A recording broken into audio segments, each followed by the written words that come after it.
Financial markets పై పట్టు సాధించాలనుకునే వాళ్ళు Revanth conduct చేసే వెబినార్ కోసం ఈ నెంబర్ కి కాల్ చేయండి. సుమన్ టీవీ ప్రేక్షకులకు నమస్కారం. నేను మీ Revanth Chalamala.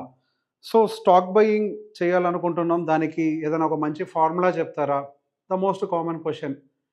So stock buying అనేది డెఫినెట్గా చాలా risky when compare to mutual funds and all. Stock buying అని చాలా రిస్క్తో కూడుకుంది.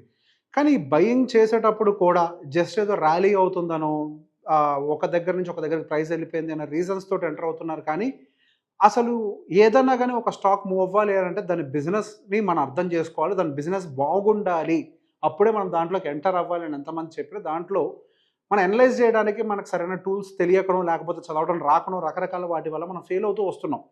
సో బేసిక్గా స్టాక్ కొనేటప్పుడు మనం కొనేది ఒక స్టాక్ని కాదు, మనం కొనేది ఒక వ్యాపారాన్ని. సో ఎప్పుడైనా ఒక వ్యాపారంలో పెట్టుబడి పెట్టేటప్పుడు, సో ఈ భాషలోనే మాట్లాడదాం, స్టాక్ కొంటున్నాం స్టాక్ అమ్ముతున్నాం కాదు. ఒక వ్యాపారంలో పెట్టుబడి పెట్టేటప్పుడు మనం దాంట్లో సహజంగా మనం పట్టించుకోవాల్సిన కొన్ని అంశాలు ఏంటి? ఆ కంపెనీ ఫస్ట్ ప్రాఫిట్లో ఉందా, లాస్లో ఉందా, అది మెయిన్. అసలు ఆ కంపెనీ సైజ్ ఎంత మార్కెట్లో? ఇప్పుడు ఒక ఊరుంది, ఆ ఊరిలో 4-5 హోటల్స్ ఉన్నాయి. ఆ 4-5 హోటల్స్లో పెద్ద హోటలా చిన్న హోటలా, ప్రాఫిట్స్లో ఉందా లాస్లో ఉందా, అప్పులు ఎంత ఉన్నాయి, సో వాళ్ళు సేల్ జరుగుతున్నా కానీ ఖర్చు ఎక్కువ అవడం వల్ల లాస్లోకి వెళ్తున్నారా, ఇట్లా కొన్ని పారామీటర్స్ బేసిక్ ఉంటాయి కదా. అట్లాంటి బేసిక్ పారామీటర్స్ తోటే మనం కూడా స్టాక్స్ని అనలైజ్ చేయాలి. జస్ట్ కామన్గా కొంచెం కామన్ సెన్స్ యూజ్ చేసి చేయాలి. కాకపోతే when it comes to the stock market, స్టాక్స్కి సంబంధించి ఆ కంపెనీస్ అన్నీ కూడా కొంచెం పెద్ద సైజ్ కంపెనీస్ కాబట్టి వాటి నెంబర్స్ కొంచెం కాంప్లికేటెడ్గా ఉంటాయి. సో బేసిక్గా మనం ఇన్వెస్ట్ చేయాలనుకునేటప్పుడు ఎప్పుడైనా నేను టాప్ టు డౌన్ అప్రోచ్ పెట్టుకోండి అని చెప్తాను. ఫస్ట్ అసలు మనం ఎందులో ఉండాలి, మిడ్లో ఉండాలా, లార్జ్లో ఉండాలా, స్మాల్లో ఉండాలా, ఫస్ట్ దీన్ని ఐడెంటిఫై చేయాలి. లార్జ్ అని అంటే మనకి టాప్ 100, నెక్స్ట్ 115 మిడ్ అంటాం, తర్వాత 215 స్మాల్ అంటాం.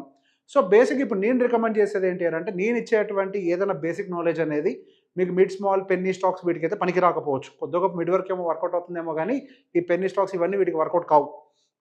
మన లార్జ్ క్యాప్లో నిఫ్టీ 50 లేకపోతే టాప్ 100 కంపెనీస్లో సెలెక్ట్ చేసుకోవడం వరకు కొంతవరకు ఈ అనాలిసిస్ పనిచేస్తుంది. సో బేసిక్గా ఈ అనాలిసిస్ని బేస్ చేసుకుని మనం ఎలా చేయాలి?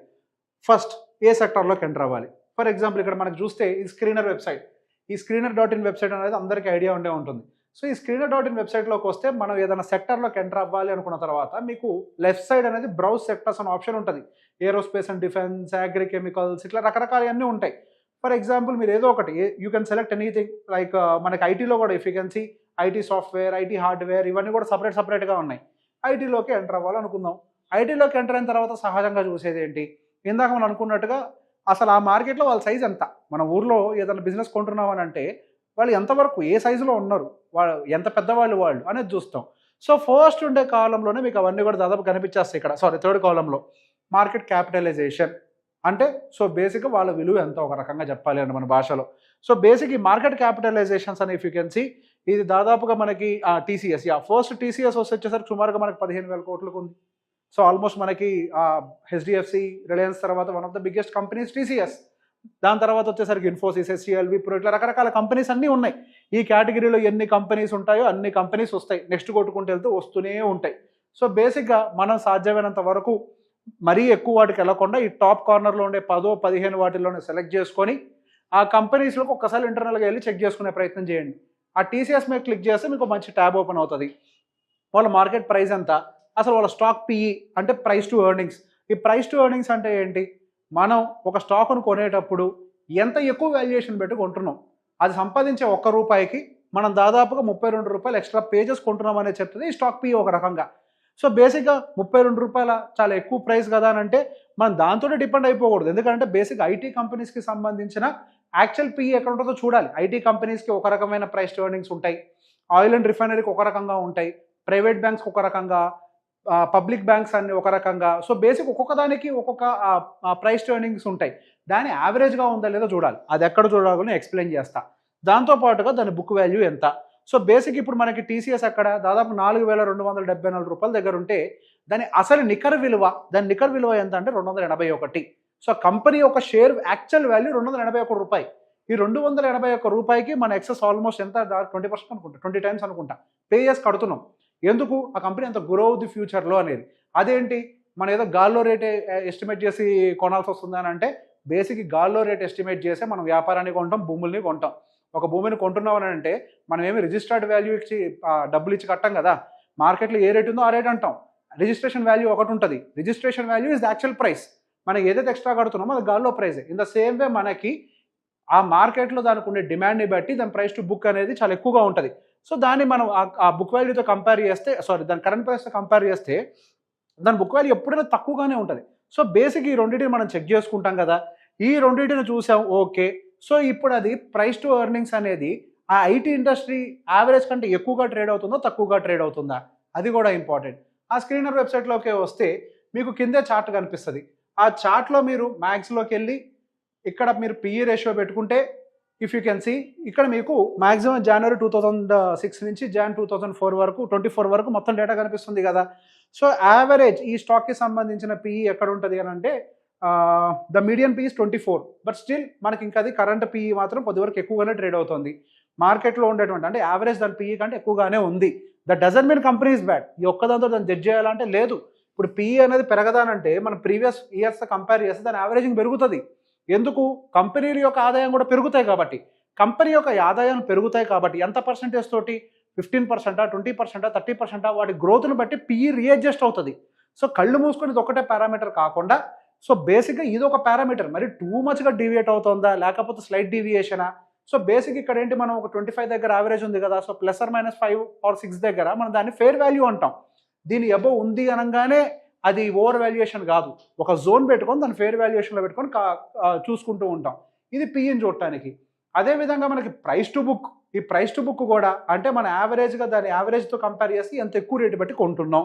So when compare to that median దాని ప్రైస్ టు బుక్ యాక్చువల్గా 9.4లో ఉండాల్సింది ఇప్పుడు దాదాపుగా 15 వరకు వెళ్ళినట్టుంది. సుమారుగా 18 వరకు వెళ్ళింది, 15 టైమ్స్. సో బేసిక్గా అది దాని విలువ 280 రూపాయలు అయితే మనం ఏదో 15 టైమ్స్ యాడ్ చేస్తే ఇప్పుడు కరెంట్ మార్కెట్ వాల్యూ వస్తుంది. సో దాన్ని మనం యాక్చువల్గా ఇప్పుడు కనుక టీసీఎస్ దివాలా తీస్తే మనకు వచ్చే రేట్ అంతా అంటే దాని షేర్ ప్రైస్లు 280 రూపాయలు. సో అది సహజంగా ఐటీ కంపెనీస్లో ప్రైస్ టు బుక్ కానీ ప్రైస్ టు ఎర్నింగ్స్ కానీ ఎక్స్పెన్సివ్గానే ఉంటాయి. దాన్ని కొంచెం కిందకి తీసుకొస్తే ఇందాక నేను చెప్పినట్టుగా దాని యొక్క ఇంటర్నల్స్ని మనకు అర్థం చేసుకోవడం రాదు కదా అని అంటే మీకు ఇక్కడే దాదాపుగా స్క్రీనర్లోనే దాంట్లో ఉన్నటువంటి అడ్వాంటేజెస్ ఏంటి డిసడ్వాంటేజెస్ ఏంటి రెండూ రాసేస్తాం. సో వీటిని కొంచెం చదివినా మీకు అర్థమైపోతుంది. సో దీంట్లో ఉన్నటువంటి లైక్ బ్యాడ్ థింగ్స్ ఏంటి, stock is trading at 15.2 times of the book value. ఇందాక మనం అనుకున్నాం కదా చాలా ఖర్చు పెట్టుకుంటున్నామని, దాన్నే కొంచెం రెడ్ జోన్లో పెట్టి రాశారు ఇది ఒక డిసడ్వాంటేజ్ మనకి అని. సో ద కంపెనీ ప్రీవియస్ సేల్స్ని కొంత లోవర్గా డెలివరీ చేసింది. సో బేసిక్గా లాస్ట్ 4-5 years నుంచి అంటే 2-3 years నుంచి ఐటీ కంపెనీస్ అన్ని కూడా కొంచెం వీకర్ నెంబర్స్ని పోస్ట్ చేస్తున్నాయి. ఇక్కడ అదే రాశారు, పాస్ట్ 5 yearsలో కొద్దిగా వీకర్ నెంబర్స్ పోస్ట్ చేస్తున్నాయి. అండ్ దాంతోపాటుగా దాని అడ్వాంటేజెస్ ఏంటి, కంపెనీకి అప్పులు దాదాపుగా లేవని రాశారు. అండ్ దాంతోపాటుగా రిటర్న్స్ ఎలా వస్తున్నాయి. సో ఇవి డీటెయిల్స్ అని కూడా ఇక్కడ ఉంటాయి. దాంతోపాటుగా వాటి కాంపిటేటివ్ కంపెనీస్ ఏంటి, ఆ కాంపిటేటివ్ కంపెనీస్ యొక్క పిఈ రేషియో ఎలా ఉంది. మనకి టీసీఎస్ ఏమో 32లో ఉంటే ఇన్ఫోసిస్ ఏమో 28గానే ఉంది. అదేవిధంగా విప్రో అయితే 25గా ఉంది. సో అలానే దాని పియర్ కాంపిటీషన్స్, దాని కాంపిటేటివ్ కంపెనీస్ అన్నీ కూడా వాటికి సంబంధించిన డీటెయిల్స్, వాటి మార్కెట్ క్యాప్ ఎంత, డివిడెండ్ ఈల్డ్ ఎంత వస్తున్నాయి. డివిడెండ్ ఈల్డ్ అని అసలు పట్టించుకోకండి, ఎందుకంటే ఎప్పుడు చాలా కంపెనీలు డివిడెండ్ ఈల్డ్ సరిగ్గా ఇవ్వవు, 1% 2% లోపలే ఉంటాయి. ఈ కాలమ్ని ఎక్స్క్లూడ్ చేసేసి వాటి ప్రాఫిట్స్ పెరుగుతున్నాయా లేదా అండ్ వాటి యొక్క మార్కెట్ క్యాపిటల్ సైజ్ ఎంత ఉంది, వాటి పిఈ రేషియోస్ అనేది మాత్రం డెఫినెట్గా చూడాల్సిన అంశం. అండ్ దాంతోపాటుగా మన క్వార్టర్లీ రిజల్ట్స్ అంతా అంటే మనం లాంగ్ టర్మ్లో ఇన్వెస్ట్ చేసేటప్పుడు డెఫినెట్గా మనం కొంచెం క్వార్టర్లీ రిజల్ట్స్ని కూడా గమనించాలి. ఎందుకనంటే కన్సిస్టెన్స్ గ్రోత్ ఉందా లేదా. దాంతోపాటుగా ఆపరేటింగ్ ప్రాఫిట్, ఇది చాలా ఇంపార్టెంట్ మనకి. ఆపరేటింగ్ ప్రాఫిట్ అనేది ఎలా పెరుగుతోంది, సో దీన్ని కూడా మనం కంపేర్ చేయాలి. ఇఫ్ యూ కెన్ సీ మనకి ఆపరేటింగ్ ప్రాఫిట్ అనేది దాదాపుగా June 2023లో బాగా డ్రాప్ అయింది. There could be different reasons, expenses పెరుగుతాయి. ఎందుకు వాళ్ళ ఆపరేటింగ్ ప్రాఫిట్ తగ్గింది అంటానికి కూడా ఎక్స్పెన్సెస్ దగ్గర ప్లస్ సింబల్ ఉంటుంది. ఆ ప్లస్ సింబల్ చూస్తే మీకు అర్థమైపోతుంది. ఎంప్లాయీ కాస్ట్ పెరిగింది, పర్టికులర్గా ఎప్పటి నుంచి పెరిగింది employee cost, June Septemberలో 59% employee cost పెరిగింది. సో 59% ఎంప్లాయీ కాస్ట్ ఉండటం వల్ల వాళ్ళకి డెఫినెట్గా కొంచెం వరకు ఆపరేటింగ్ ప్రాఫిట్ కట్ డౌన్ అయింది. కాకపోతే ఆ జూన్ తర్వాత నుంచి మళ్ళీ రివైవ్ అవుతూ కొద్దిగా పెంచుకునే ప్రయత్నం చేస్తున్నారు వాళ్ళు ఆపరేటింగ్ ప్రాఫిట్ని. సో బేసిక్ ఈ ఆపరేటింగ్ ప్రాఫిట్ అనేది పెరగాలి అని అంటే వాళ్ళకి ఆర్డర్స్ కూడా ఆపరేటింగ్ ప్రాఫిట్ పెరగాలంటే ఆర్డర్స్ పెరగాలి. ఎంప్లాయీస్ అనేది వాళ్ళు ఫిక్స్డ్గానే ఉంటారు. సో వాళ్ళకి ఆర్డర్స్ కూడా పెరుగుతున్నాయా లేదా అనేది కూడా మనకి టోటల్గా ఈ డేటాలో చెక్ చేసుకోవచ్చు. దాంతోపాటు వాళ్ళ ప్రాఫిట్స్ అనేవి ఎంతవరకు పెరుగుతున్నాయి, ప్రాఫిట్స్ అనేది ఆఫ్టర్ అంటే నెట్ ప్రాఫిట్ అని అంటే మనకి ట్యాక్సెస్ అన్ని పోను. సహజంగా ఏం చూస్తామని అంటే మనం కేవలం ప్రాఫిట్స్ బిఫోర్ ట్యాక్సెస్ చూస్తాం. దాంతోపాటుగా మనం ప్రాఫిట్ ఆఫ్టర్ ట్యాక్స్ కూడా గమనించాలి, ఎందుకంటే ఇక్కడ ట్యాక్స్ వేరియబిలిటీ ఉంటుంది. సో బేసిక్ ఒక కంపెనీ ర్యాలీ అవ్వాలి అని అంటే ఈ ట్యాక్స్ తగ్గిన కంపెనీ ర్యాలీ అవ్వడానికి అవకాశం ఉంటుంది, ఎందుకు నెట్ ప్రాఫిట్ పెరుగుతుంది కదా. సో నెట్ ప్రాఫిట్ పెరగడానికి అది కూడా అవకాశం ఉంటుంది. కాబట్టి యూ కెన్ సీ దట్ మీరు గమనిస్తే కొన్ని క్వార్టర్స్ నుంచి వీకర్ నెంబర్సే వస్తున్నాయి. ఎందుకనంటే ఐటీ సెగ్మెంటే లోగా ఉంది. సో ఇట్లా బేసిక్గా you will have like different datas. అక్కడేమో క్వార్టర్లీ చూసాం, ఇక్కడేమో ఇయర్లీ చూసాం. ఇయర్లీ దాని గ్రోత్ ఎట్లుంది, క్వార్టర్లీ ప్రాఫిట్స్ ఎంత ఉన్నాయి, నెట్ ప్రాఫిట్స్ ఎంత ఉన్నాయి, ఆపరేటింగ్ ప్రాఫిట్స్ ఎంత ఉన్నాయి, ఇవన్నీ కూడా డీటెయిల్డ్గా మీకు ప్రతి ఒక్కటి ఇక్కడ కనిపిస్తుంది. దీని టోటల్ సమరీ, ఆ నెంబర్స్కి సంబంధించిన టోటల్ సమరీ కూడా ఒక రకంగా మీకు ఇక్కడ కనిపిస్తుంది. సో కాంపౌండ్ ప్రాఫిట్ ఎంత స్పీడ్తో గ్రో అవుతుంది, లాస్ట్ 3 years ఎంత, 5 years ఎంత, 10 years ఎంత, అదేవిధంగా స్టాక్ సిఏజిఆర్, ఆ స్టాక్ ఎంత సిఏజిఆర్ని డెలివర్ చేస్తుంది. సో లాస్ట్ 5 years దాని యొక్క రిటర్న్స్ చాలా వీకర్గా ఉన్నాయి, మేబీ 1 yearలో కొద్దిగా ఇచ్చింది. సో రిటర్న్ ఆన్ ఈక్విటీ ఎలా ఉంది, ఈ పర్సంటేజెస్ అన్నీ కూడా ఈ కన్సాలిడేటెడ్ డేటా మొత్తాన్ని కింద మీకు ఇచ్చేస్తారు.